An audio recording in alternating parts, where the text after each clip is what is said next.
the yet unapproved Sinopharm vaccine will remain in the country to complete the president's inoculation despite foreign experts continue doubt on the efficacy of the Chinese jab on the elderly.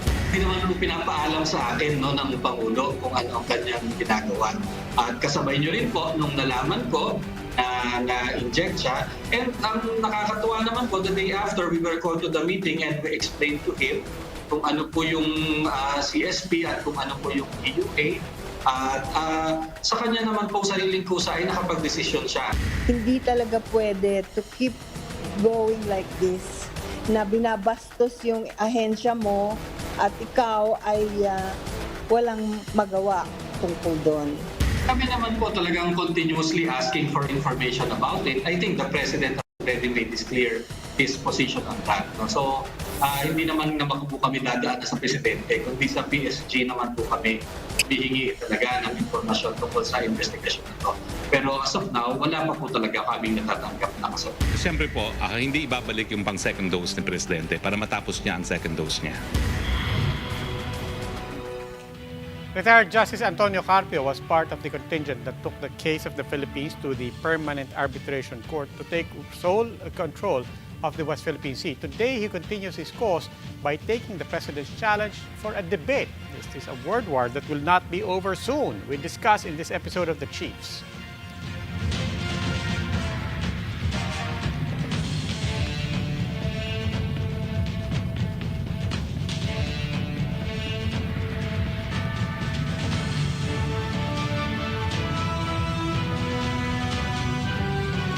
Welcome to this special edition of The Chiefs. Also with us are Ami Pamituan of the Philippine Star and Ed Lingao of One News. Bok, Ami, good evening.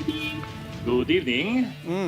Ami, very quickly, baka ipapasok natin agad yung guest natin. But what are the headlines? Ano mga tinitingnan nyo? Yung mga napanood natin kagabi, no, arrest ko yung mga hindi nagtutusok ng maayos at yun na nga. Oh, is Ami there? Away nga ng ano. Medyo mahina lang. Ami's right here, pero... Mahina ba? Yung mahina World audio War mo, mahina audio. Yung World War Off mic ka. Ayan. Hindi. Ayan. Okay na. Yes, okay. Okay. Yung World War between the President and of course yung mga tao behind the arbitral ruling. But you mentioned that already. Pero yun nga, and we'll get to that later on in the second half of the program. In the meantime, diretso tayo sa una nating guest because ako, meron kagad akong tanong coming out of the big story. I think marami tayong tanong doon. Let's begin. Matagal nating hinahanap. With Food and Drug Administration Director General Eric Domingo. Good evening, sir. Good evening. Hi, good evening. Good evening. Hi, sir. Good evening po. Finally able to join you. Yes, sir. Thank you for joining us. Actually, marami kaming tanong sa FD, but I want to start obviously with our big story today. Ano nangyari sa Sinopharm? And what does this, I mean, so ipo-pull out ngayon, it was the President himself. On the one hand, we have to say, apologizing and taking responsibility for what he now presumably considers a mistake. And then at the same time, saying, wala na, i-pull out nyo na ang Sinopharm. Yung 1,000 na nandito, not the entire 10,000 for which there was a compassionate use permit. Pero ano po nangyari doon? Yeah, well, first talagang there was a compassionate special permit as we all know nung February, no? Humingi sa atin ang PSG to be able to do their jobs and protect the President. And at that time, there was no vaccine available. At saka talaga namang, syempre, least mababang priority sila. Pero mukhang hindi talaga dumating yung 10,000 na yun, Robbie. Kasi as March, no, every month kasi hingan ko sila ng report kung sino na yung nabakunahan. Sabi nila sa akin, by nung March, wala pa talagang dumarating na bakuna. And apparently, itong 1,000 doses lang yung dumating. No? And of course, the President decided to have himself injected. But of course, there was some clamor from from the medical community na sinasabi naman niya natin na may EUA naman ng mga bakuna. At of course, yung CSP, sabi nga namin, hindi po kasi yan the FDA cannot guarantee the safety or efficacy or quality of that product because it does not undergo the evaluation of our experts. Hindi katulad ng EUA na ginagamit natin sa public talagang ina-undergo yan, inaaral ng mga eksperto natin yan. And after that, the President decided naman very quickly last night and said na, okay, we won't use it anymore and just send it back. Okay, pero Sir Ebi, isabay-sabay ko na yung mga tanong, particularly when it comes to the President now. Kasi nakita natin, tinurukan siya. So, first, is that, kasi now there are also reports questioning the data from Sinopharm. I was talking to Dr. Ronjin Solante kanina, and sinabi niya, and this is, I think, more or less his exact words, sabi niya, diretsuhin ko na kayo. Hindi namin alam kung ano yung data sa Sinopharm. Yun ang sinabi ni Dr. Solante. So first question is, do we consider that jab that we saw being administered by Secretary Duque on the President, do we consider that as the first jab? And the second question is, if we consider that the first jab, tapos ibinalik natin yung all the other doses, what are the options for the President now in terms of having a second shot? Yeah, well, we assume that vaccine was injected, no? But Dr. Solante is completely correct about that. We have not seen kasi the clinical data of the vaccine. So, yung WHO, inaaral naman nila at nakikita nga nila na kulang sa data, for example, so older people, over 60 years old, and then people with comorbidities. At dun sa mga subgroup na yon, parang kulang talaga ng information. And we know even less because we haven't seen any submission of scientific data about it. But of course, since there was an injection, we presume that a vaccine was injected, no? Pero ngayon, meron naman tayong yung mga experts naman natin dyan, mga specialists, then we'll have to create that scenario na hindi naman unusual yan, no, na ang pasyente makakatanggap ng first dose ng one vaccine, tapos hindi niya makayang tanggapin yung second dose. No? For example, nag-allergy ka sa first vaccine. Sa first dose mo, hindi na ibibigay sa iyo yung second dose or hindi na siya available. So, the medical specialists naman all over the world are studying this now, kung ano yung interchangeability or kung pwedeng mag-combine. Pero as of now, we just assume that there was one dose given and we'll have to let the experts decide on what the next. Doc, pasensya na. I'll jump in just very quickly. Sundutin ko lang yun and then I'll let Ami and Ed ask a question. But nandun pa rin ako sa first dose. Why would we assume that that was the first dose? If actually, I mean, to get to the point, Dr. Solante, I think, had a different, you mentioned na let's leave it to the experts. Well, Dr. Solante, as an expert, his personal opinion kanina, sabi niya is actually, I think it's safer to assume na wala pang shot ang Pangulo. That's exactly, no. Pwedeng kung nabigyan ka na ng second dose, ang mga options ng mga doctor dito is that you get a second dose of another vaccine or you decide na mag-doses ka pa rin susunod ng next vaccine, ng another vaccine. So yun ang most likely, no, that they will decide okay, kalimutan na natin tong vaccine na to and then let's give the full regimen of another vaccine. That's a very likely scenario. I think sinabi ng Malacanang kanina, nagpaiwan daw ng another dose for the second dose of the President. Sinabi kanina. Pero gusto ko lang linawin, malinaw ba sa inyo, kasi kulang yung mga sinabi ni Presidente kagabi during the briefing, malinaw ba sa inyo na ibig sabihin we are dropping Sinopharm na from our vaccine mix? Was it ever in our vaccine mix? Well, actually, I've never seen it in the vaccine mix doon sa basket nila Secretary Galvez, no? Kasi nga, hindi rin tayo clear kung mag-a-apply talaga sila ng EUA dito sa atin or not, no? But from the context of what was being discussed last night, ang naintindihan ko, pinapasoli ni Presidente yung mga dinonate na under CSP, yun, i-donate na yun. I don't think it precludes the possibility that the Sinopharm will actually apply for an EUA later on at kung makakuha sila ng EUA dito sa atin is na mag-supply din ng bakuna dito sa atin. Pero yung donation, ang original na announcement is 10,000 Are we actually expecting na may dadating pa? Well, parang hindi kasi nung February pa nga yun no? They were really expecting a donation of 10,000. And I was listening to Secretary Roque the other day, parang sinabi niya na walang dumarating na 10,000, hindi nila alam kung nangyari, pero 1,000 lang yung dumating. So, siguro ito lang yun. Of course, I'm gonna get a word from PSG if they're still expecting the 10,000. Sir, I'm trying to understand what made the president back out of Sinopharm, considering that he's been so determined to get Sinopharm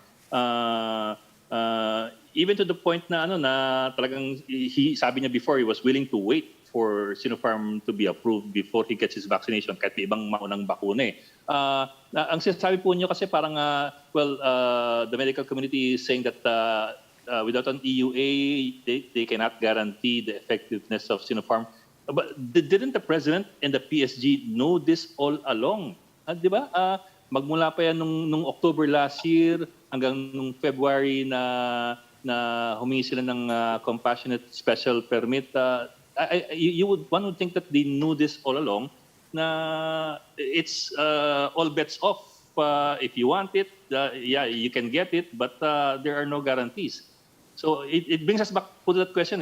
What could have caused the president to make this sudden turnaround of his choices and even apologize to the public? Parang it does seem out of character. Well, kasi naman if you saw the reactions the day after, people were saying na why are we setting aside our regulatory processes? Why are we not following the rule that we know that it has to undergo this test? And then meron pa nagtatanong baka mabawasan ng vaccine confidence lalo, kasi lahat tayo sumusunod, nagpapabakuna tayo ng may EUA, pero may magpapabakuna si Presidente ng walang EUA. And I guess that was all that was enough for him to say na sinabi niya na there was a mistake, 'di ba? And he admitted it. And it was very humble of him to admit it at went one step further pa saying na isoli na lahat yung mga yan at tanggalin na para wala ng Sinopharm. By any chance, sir, could it be connected to yung announcement ng WHO SAGE, yung Strategic Advisory Group of Experts, to the effect that yung data ng Sinopharm, they have very, very low confidence on the data of Sinopharm as regards yung kanyang side effects on people with comorbidities and old Senior age. citizens. In my honest opinion, hindi. I really believe it was more due to being sensitive to the sentiments of the local of the population. Yun talagang yung mga lumabas na mga reklamo. Kasi sir, yung October di ba, yung nangyari October, the October vaccinations were very controversial and it appears that they weren't very sensitive to that until now. Kasi you're not getting the answers that you want. Yeah. No, but this time naman kasi it was the president who was vaccinated, and I guess after hearing naman the side of everybody, and he realized na it was as he admitted himself that there was something wrong. Kayo ba po kinuha, as you said, hearing the side of everybody, kayo po ba kinuha ng side nyo after that incident? Did you get a chance to speak with the president? Well, no, during the meeting actually, during that evening, that was the first time that I saw the president. And then, yun nag-update ako kung ano na yung mga may EUA. Sabi ko nga, meron na po 7 na may EUA na bakuna dito sa atin na pinag-aralan po ng mga eksperto natin at masasabi natin safe at effective yan. At pagkakaiba po kasi ng EUA tsaka ng CSP, yung EUA pinag-aralan po natin. Yung CSP, wala pong dumaan na evaluation niyan sa FDA, kaya hindi po namin magagarantiyahan. Kaya po, siguro yun ang comment ng mga tao. Kaya po namin na itatanong, kasi gusto namin talaga, in the past few days, yan talaga yung topic namin. I don't know if you saw former Health Secretary Esperanza Cabral speaking with us. Pero yun yung gusto namin kamustahin. Kamusta naman ang FDA? Because on the one hand, we saw how surprised you were and it looked like you were out of the loop when it came to the Sinopharm shot that the president got, notwithstanding the fact that it was the health secretary himself who was administering it. On the other hand, we were coming out of all of these episodes with ivermectin na mukhang hindi pa tapos. Congressmen giving it away, notwithstanding your warnings, your advisories, and so on. And we really wanted to ask, kamusta naman yung FDA as an institution? Do you feel that government has your back? And do you feel that you have the integrity to carry out your mandate given the fact that, let's face it, politicians and our leaders have really, I'm sorry to say this, it really looks like they've been ignoring you. Yeah. With all the noise, kasi maririnig nyo naman, the both sides of this ivermectin issue are really on polar opposites. No? Yung isa, gusto niya ibabawal lahat at ikukulong lahat. Yung isa naman gusto parang walang regulation. But you know what I keep saying is, the only thing for FDA here to do is to do your job and implement what laws there are. Kasi meron naman talagang allowable. No? There's allowable use of a product, whether it's registered under CSP or a compounding pharmacy. But then again, there are also ways of doing it properly, and when you don't do it properly, then you mess with the law, no? And then the FDA goes after you. So kami naman po, wala kaming tinitake ng sides, ano?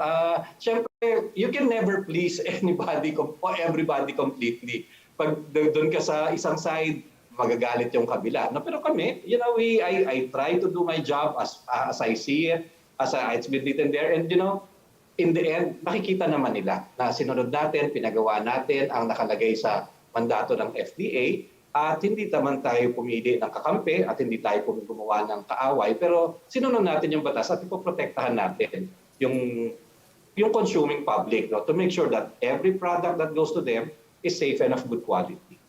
Well, still speaking about your rules, lilinawin ko pa rin, balikan ko yung kay Presidente. Yung compassionate use nyo, hindi ba it's for the PSG? Kasama ba doon yung Presidente? Kasi yun ang interpretation ng Malacanang yung explanation nila na covered. Commander-in-Chief. Tama ba yun? Oo, tama ba yun? Presidential security group specifically, di ba? Yun ang interpretation ng mga abogado, no? Kasi nakalagay naman doon, it's really to protect the president primarily, to make sure he doesn't get sick and the people around him don't get sick. So it includes close insecurity, tapos mga authorized civilian human resources that are always in contact with the president. No? Well, technically, it is to protect the president. But I think naman the president did realize that it was not a good move in the end, no? And decided not only to stop the vaccines but to return them completely. Tapos nalaman nyo na ba kung paano naipasok yung vaccine? Kasi yun yung initial reaction nyo, di ba? Na hindi nyo alam kung paano naipasok. Yeah, And alam ba ni Secretary Duque, being the DOH chief, under kayo ng DOH, alam ba niya na he was going to inject Sinopharm sa presidente ng Pilipinas? Well, yung pagdating, kasi monthly ako humihingi ng report sa PSG. So nung February, wala pa nga daw dumarating. So nung for April, ngayon pa lang ako humingi ng report sa kanila. And from what I hear and what I've seen in the news is that dumating siya kasabay ng mga, I think at least one of the batches of the Sinovac vaccines na dumarating from China. Kasi ito yung pinakamaraming dumarating natin ngayon, and it's 1,000 doses. Well, I asked the secretary about it. No? Yun yung first na tanong ko sa kanya nung nakita ko sa TV. Sabi ko, Sek, nagbakuna ba talaga kayo ng Sinopharm? And he said, yeah, sabi ko niya, but I was also surprised, sabi niya. He was surprised that it happened. Yes, but sir, but it still begs the question of accountability and at the very least also for you, your access to information. Kanina nung sinabi nyo na basing rin sa narinig at nakita ko, I thought you were gonna say you were continuing it along the lines of the investigations that supposedly started, but you're still quoting media reports. In the meantime, the last time you were here, you were telling us about the fact that agencies, investigative agencies tasked supposedly to look into this have been stonewalling, have not been giving you information. Do we take it that that's still the situation? You're still in the dark about all of these things? Yeah, so these are two completely different vaccinations, Robbie. No, this is the one that's actually that has a compassionate special permit, okay. And doctor of the PSG hospital is required to submit reports to be monthly. Yeah. So talagang magre-report naman na siya. So ito talaga namang ngayon pa lang kasi siya magre-report for April sa akin. Okay. So hindi ka naman, I don't think na minamasama sa kanya yun. Nagulat lang tayo kasi nakita natin lahat yung injection sa TV. Pero yes, those are previous injections from last year that we have been investigating. I have not gotten any answers on that. Doc, but do we know if the protocols had been followed? I know that, of course, the FDA did grant the CSP, but should the FDA also be informed pag may dumarating na bakuna approved by the FDA for any reason, whether it's CSP or EUA? Or do you just have to rely na lang on the monthly reports by those who were supposed to administer the vaccines. Oh, hindi naman i-require na i-report pagdating, no? Kasi like yung hospitals, for example, using CSP drugs now for COVID. We have about 2,000 hospitals. So, hindi naman bago dumating, papaalam sa amin bago gamitin kasi otherwise hindi na tatagal yan masyado, no? Ang na standard procedure namin is you report monthly as you use it up. And then you give me a list of the people you used it on and then tell me what happened to the patient if there were any untoward incidents. So you don't feel your authority, the FDA's authority is being undermined? Kasi yan ang sinasabi ng iba ngayon na pati mga congressman, pati presidente ng Pilipinas. Pati si former Secretary Cabral, former Health Secretary Cabral. Yeah, in fact, he said last night na one of your options daw if you're being ignored is just to resign. Did you ever feel at any point na this is an option for you actually, considering what's happening? Simula pa nung PSG last year.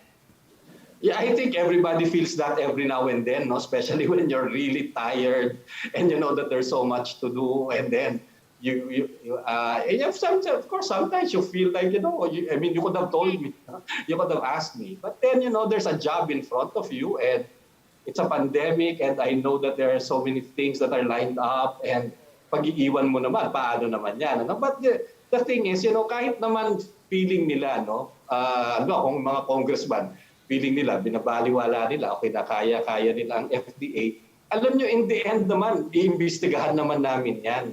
Titingnan naman namin kung mayroong pagkakamali, kung may lapses, at kung meron, kakasuhan natin. Ano? Baka yung congressman, baka hindi under sa akin ang pag-iimbestiga doon. No? Ibang sangay naman ng pamahalaan niya, hindi naman sila yata yung nanggamot o hindi nagbigay ng gamot mismo. No? Pero yung mga professionals, no? Yes. Yung mga nagseta ng mali, yung mga tumanggap na pharmacist na tumanggap ng invalid na prescription tapos nagbigay siya ng gamot. At kung yung pharmacy, yung gamot na pinamimigay niya ay questionable ang source, ito ay talagang kailangan namin. But there is a process of investigation and we follow it. No? And in the end, we will get to the truth of everything.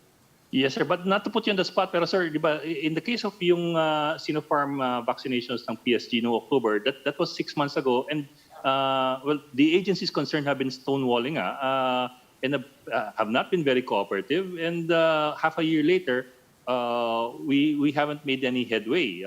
So while there is a process of investigation, but if there's nobody cooperating, even within the government with your investigation, that does give you a more difficult time and put you on the spot. Yeah.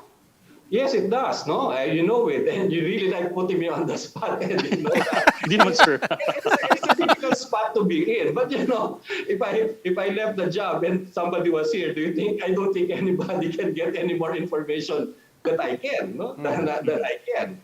But there are other things to be done. Well, what I mean, sir, is where do we head from here? In other words, with regards to that investigation, for example, that they've stonewalled for half a year already, going into half a year. What are the options left for the FDA? At least as far as that particular investigation is concerned. Right now, it's there at our legal office. It's a pending investigation.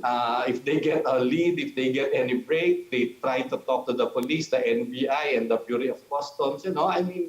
Waiting for some break, some sliver of information to come our way. No, it's right there. It's a pending case. Yes, but Dr. Domingo, ito yung tanong ko. I presume this is not the first time that FDA has had to work with other bureaus, with other agencies, and so on, whether it's the PRC or the NBI.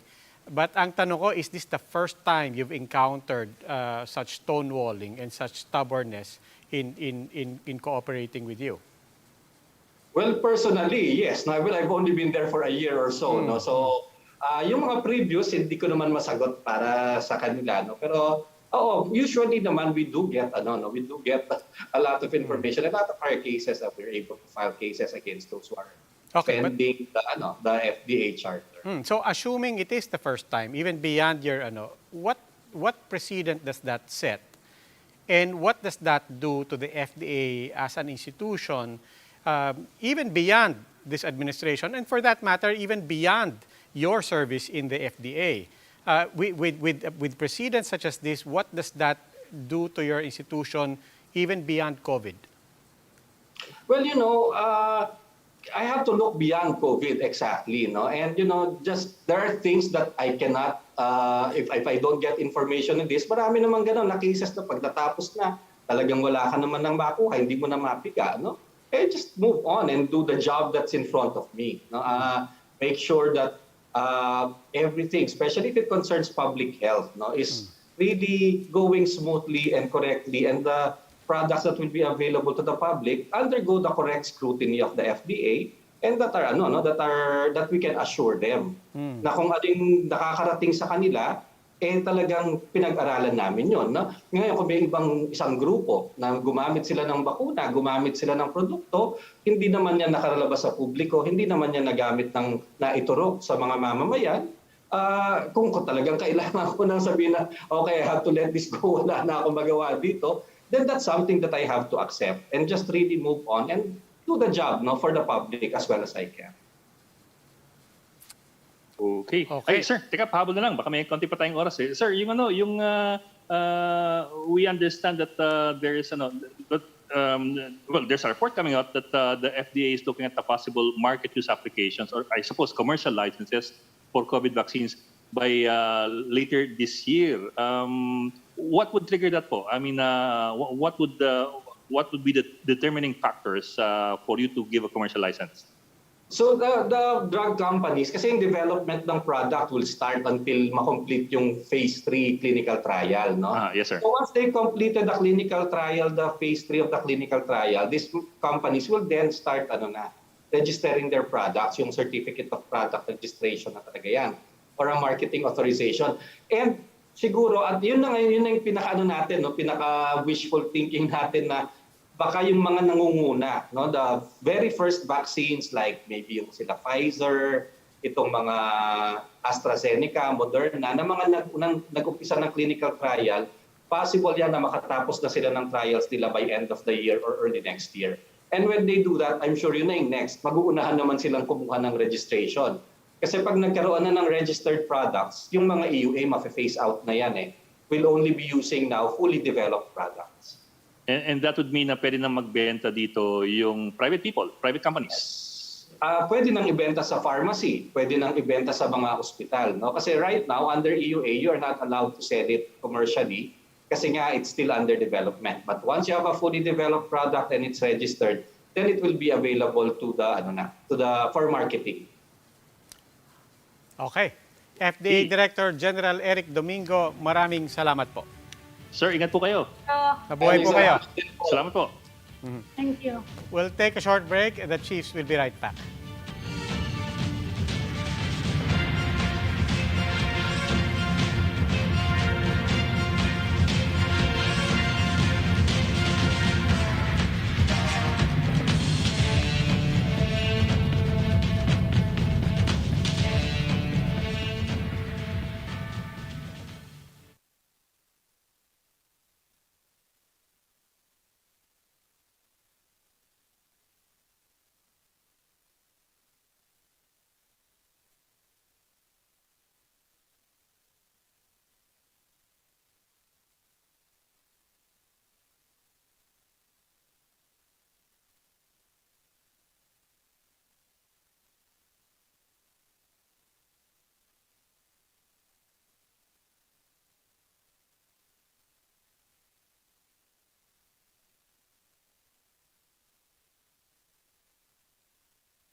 Welcome back to Chiefs here on One News. Ako po si Robbie Alampay. With me online are Ed Lingao and Ami Pamintuan. And now joining us online as well is retired Supreme Court Justice Antonio Carpio. Good evening, Justice Carpio. Good evening. Good evening, sir. Yeah. Good evening, Ami. Good evening, Ed. Evening po. Sir, I'll jump straight to the point. Sabi ng Pangulo, when it comes to the arbitral ruling, that's just a piece of paper. Let's face it, I'll just throw that away, not even cast it aside, throw it away. Now, it's easy to make memes about that, and it's easy for people to even be shocked about it. But what does it actually mean anything in law? Does it stand, I mean, the president's line, I mean, does it mean anything in international law? When the president says that the arbitral ruling is a waste, is a scrap of paper, it deserves to be thrown to the waste basket, that could be interpreted as abandonment, as a rejection of the ruling. And there is a principle in international law. It's called the unilateral declaration principle. If the head of state says something against the interest of the state, and the other country accepts it, the first state is bound by the statement of its president, because the president is the authority as far as international is concerned. The president speaks for the country, and when the president speaks, he binds the country. So there is that principle. If the president says something against the interests of his state, and the other state accepts it, even if it's verbal, it is binding on the first state. So we could be bound by that statement. If that statement is interpreted as abandonment, waiver of the award, and that's very dangerous, because this has happened several times in international law. The foreign minister, because the principal spokespersons of a state is the head of state and the foreign minister. The foreign minister of Norway said it will not object to Sweden exercising sovereignty over Eastern Greenland. Verbal. Later on, the tribunal said that is binding. That verbal statement against the interest of Norway is binding on Norway. Okay. It can happen to us. Okay. Now, sir, just a quick question. That theoretically takes us off the table, but this ruling has also been actively cited by other countries, Malaysia, for example. Even if we take it out of our, does that necessarily mean that China can take it, or does international law still consider all the other countries that have interest in these waters? The ruling, the award of July 12, 2016, binds only China and the Philippines. Under UNCLOS, only the parties to the dispute are legally bound. So technically, other countries cannot invoke the ruling. But of course, it becomes some sort of a precedent. We know that if Vietnam, for example, will file the same case against China questioning the 9-dash line, we expect the same kind of ruling. If Malaysia does the same thing, we expect the same kind of ruling. That's why they are saying, well, there's already a ruling. But technically, legally, that ruling binds only China and the Philippines. Only the Philippines can benefit from that ruling. Justice, paano ko i-qualify ng spokesman ng presidente? Yung sinabi niya, which is what Harry Roque did this morning, na dapat daw tingnan yung context ng pagkakasabi ni presidente. He was expressing daw the sentiment of China, actually, yung pagtotos aside nung it's just a piece of paper. Do you agree with that interpretation? Well, sorry, I did not get that statement. Ano sabi ni spokesperson Roque? Sabi niya, dapat daw nilinaw yung yung appreciation ng statement ni presidente, dapat he was just expressing daw the sentiment of China about the arbitral ruling. Na it's just a piece of paper as far as China is concerned na pwedeng ibasura. Does that qualify? Spokesman mo yan. Does it qualify yung sinabi ng presidente ng Pilipinas about our claim? So what you are telling me now is that what Harry said this morning was that when the president said that ruling is just a piece of paper to be thrown to the wastebasket, The president was stating the position of China, not the position of the Philippines. Yun daw yung context Is ng that correct? statement. Yes. Yun daw yung context ng statement. You know, this morning I called up the DFA. I told them, you better clarify that we are not abandoning the ruling because we will be bound by that. China will immediately accept that statement, patay tayo. We cannot get out of that. And I think that's the reason why Harry Roque had to qualify that what the president was saying was actually, he was restating the position of China. But why would the president of the Philippines restate the position of China and not restate our position? Actually, sir, I think a big part of the confusion comes from the fact that, for example, Lorenzana and Locsin lately have been issuing increasingly stronger statements on the West Philippine Sea, which do appear to run counter to the president's own statements. However, from Locsin and Lorenzana's point of view, wala naman daw contradiction between what they're saying and what the president is saying. So parang medyo magulo eh. Si Digong parang mabait sa China pero si Lorenzana handang mang-away.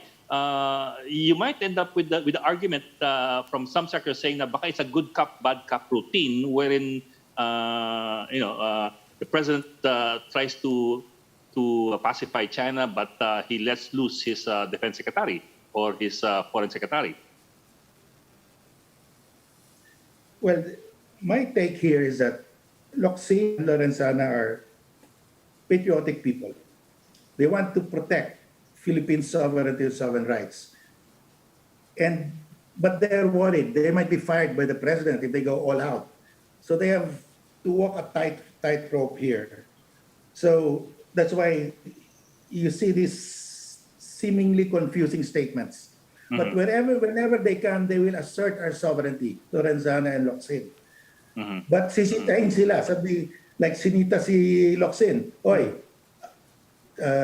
be careful with your language. Only the president can curse. Yeah. So, yun. Yeah. They have having a hard time. I really sympathize with them because their heart are in the right place, but their boss, the heart of their boss, has goes for President Xi Jinping. Sabi ni Duterte, I love President Xi Jinping. So yung puso ni Presidente na kay Xi Jinping wala sa atin So, there is this problem now. But they have to, the statements of Lorenzana and Locsin are good if they assert sovereignty. But when they backtrack, they better be careful because the foreign minister can bind the country also.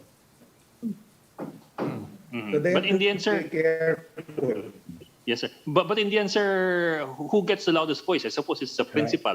So in the end, it will be the president who speaks the loudest, ba? That's why from the point of view of the Chinese, sabi nila, yung mga salita ni Locsin o Lorenzana, baliwala yan.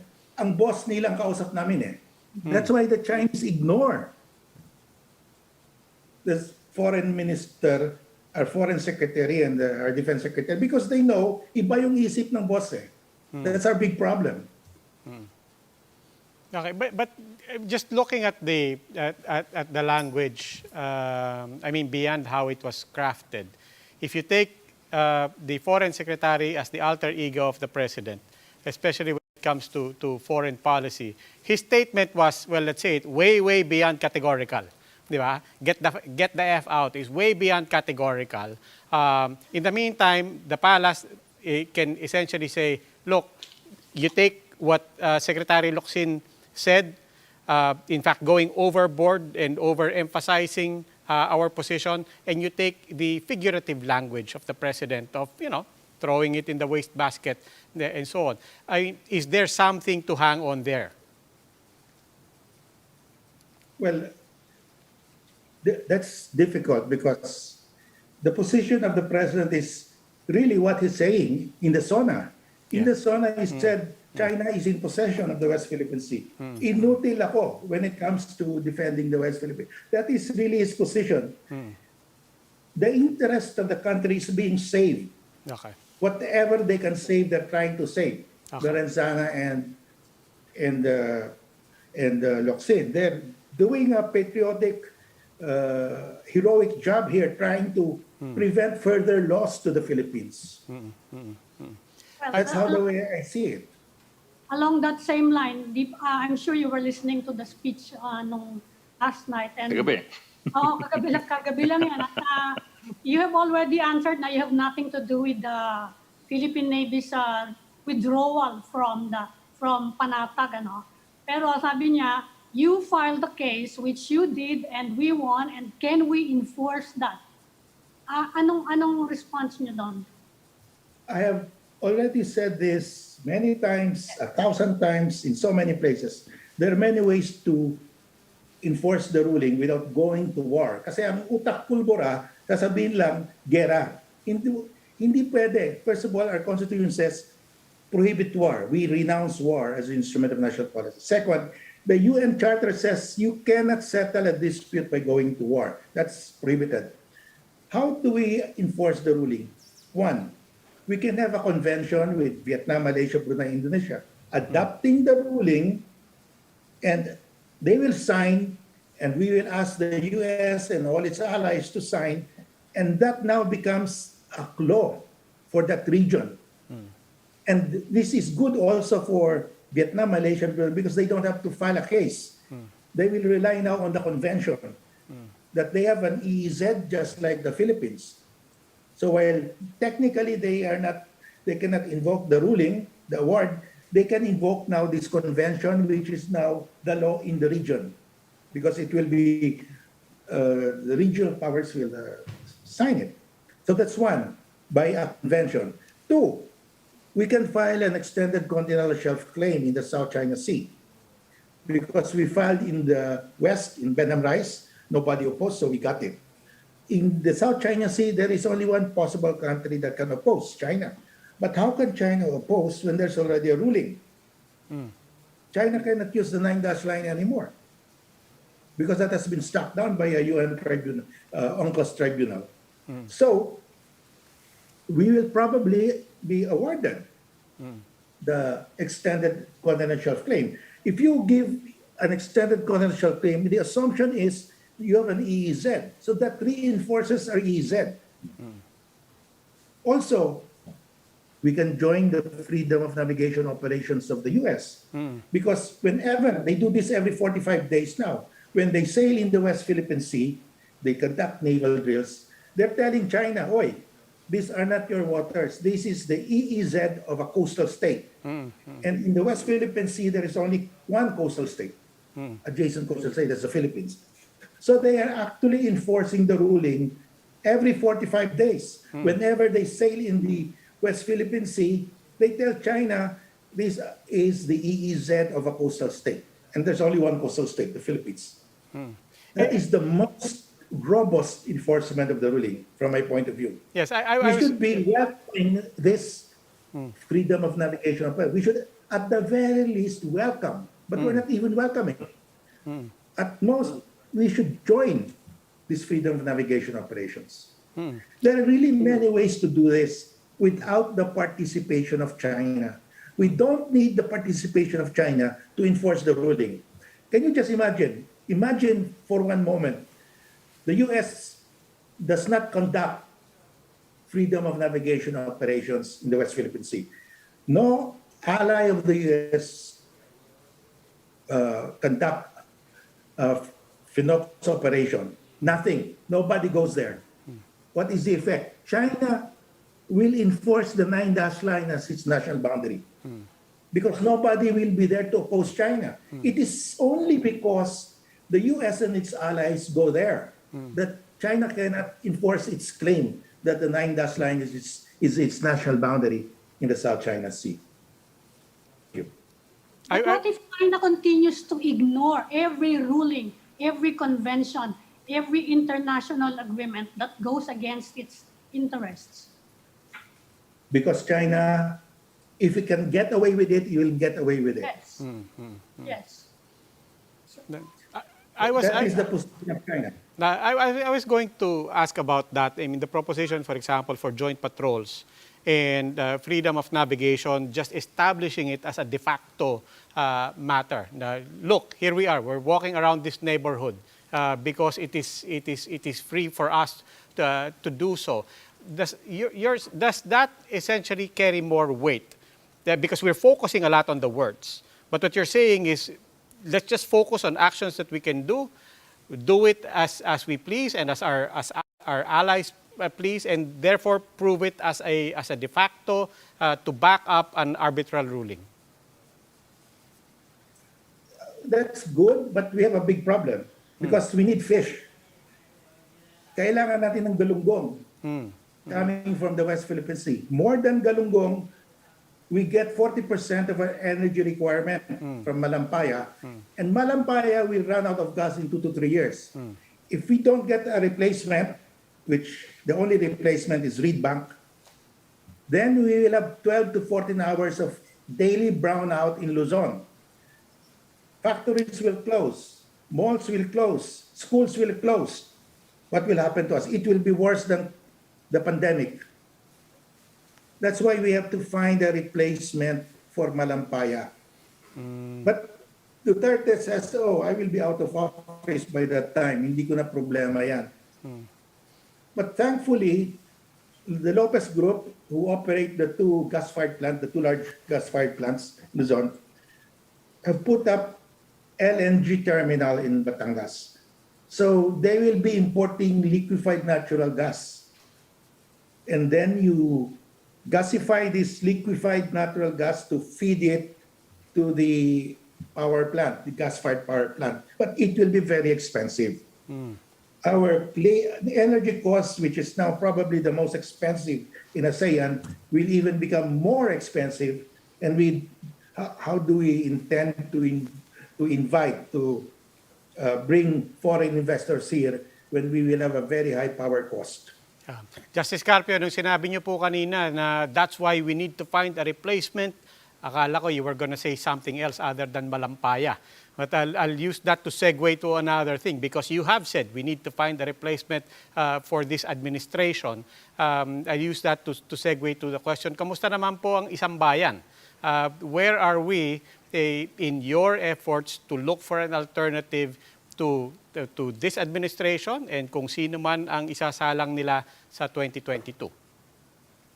Well, in Isang Bayan, we are forming chapters in the provinces, municipalities, and cities. So we are branching out, and we are in the process of educating the people. We're holding town hall meetings, and we are continuing to talk to possible candidates. That's where we are now.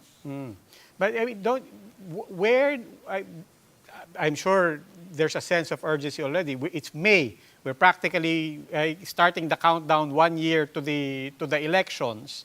And a lot of people, even whether they're supportive of you or they're cynical about Isang Bayan, are saying, look, what's the timetable for this to be realistic if at this point we're still surveying the environment to look for viable candidates? Well, the deadline for filing certificates of candidacy is October of this year. So we must choose our candidates 2 months, 1 to 2 months before that. So that's our absolute deadline. And we have people, we've been talking to possible candidates. Well, sir, you have said before that you're not interested in running for the presidency, but of course we have to keep asking you every now and then. Have you changed your mind? Are you considering? I mean, it would be weird if we don't ask you that, diba? Well, I'm not running, and the best proof of that is that I'm chairing the selection committee. So I cannot possibly be a candidate. So that really closes the door. Is that what you're saying? That really closes the door? Right. Absolutely.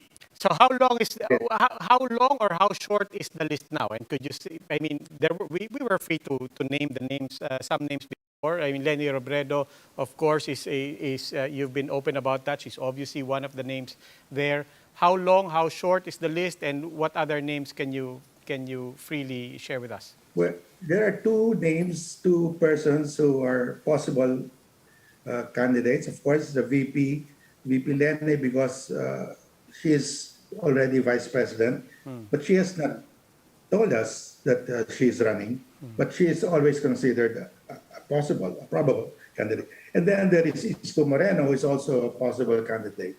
Okay. And dalawa pa lang. How No broad? other? Yeah, dalawa lang. No other. You said several people. Meron pa. Siguro you can give us There a are- clue lang. Clue. If you don't want to name them. Names na lang, wag lang clue. Wag lang clue. Initial na lang, initial. Ilang syllables. No, because so many people suggest names and napakadami. Okay. Wag na lang, kahit, Sir, kahit hindi sir, po let sa... me simplify it, sir. Let me simplify it, sir. Meron ba kayong But they- exclusion list? People who certainly would not be considered. Well, we don't have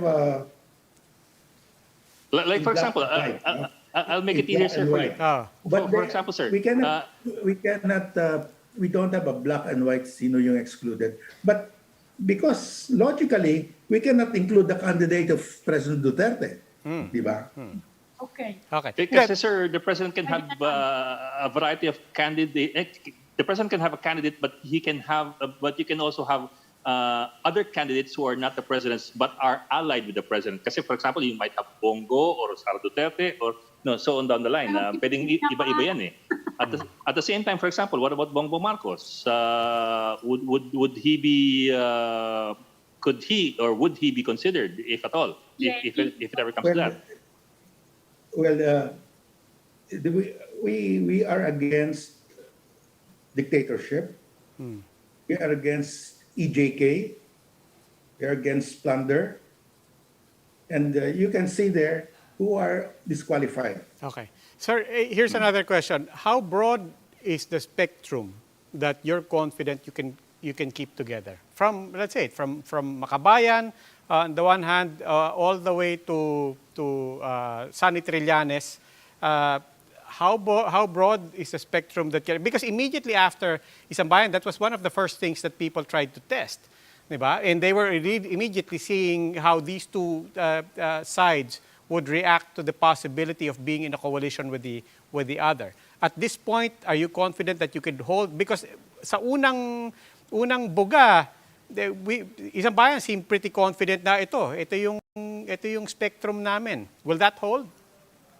I think it will hold because everybody realizes unless we present one candidate, the candidate of Duterte will win. That's the conclusion of everyone. Okay. Okay. Bok, teka, before we go, sir, total napag-usapan na rin kanina yung debate. Debate with the president. let me push that a bit. Kasi po, of course, you have accepted the challenge of the president threw down last night. Pero kanina po, si Harry Roque naman passed the ball on to your end. Ang sabi ni Harry Roque kanina, if Justice Carpio wants a formal debate, kahit kailan po yan, welcome naman po ni Presidente yan. So parang binato na naman po sa inyo na are you asking for formal debate or not? So parang in suspended animation po yung tanong na sino ba talagang tatanggap ng hamon? Well, remember, it was the president who challenged me to a debate before the entire nation, and I accepted it. Now, if they want to change the format, they want to change anything, that's their privilege. If they want to withdraw, that's their privilege. But I have accepted it, and I'm ready. That's my position. Okay. Okay. Abangan po namin yon. Napa. Okay. Kung gusto niyo po kami mag-sponsor dito sa The Chips. O sabag po. Nag-offer. Sabag po, pwede rin. Okay. Okay, kami mag-host. Okay, Justice Antonio Carpio, maraming salamat po. Maraming salamat po. Thank you, Justice. Thank you also. Good night. Good evening po, and stay safe. And that will be all for this special edition of The Chiefs. We hope what was discussed here will keep the conversation going. Before we go, a reminder to our viewers, mask on, wash hands, and stay safe, Philippines. Ako po si Robbie Alampay. I'm Ami Pamintuan of the Philippine Star. And I'm Ed Lingao. We are One News.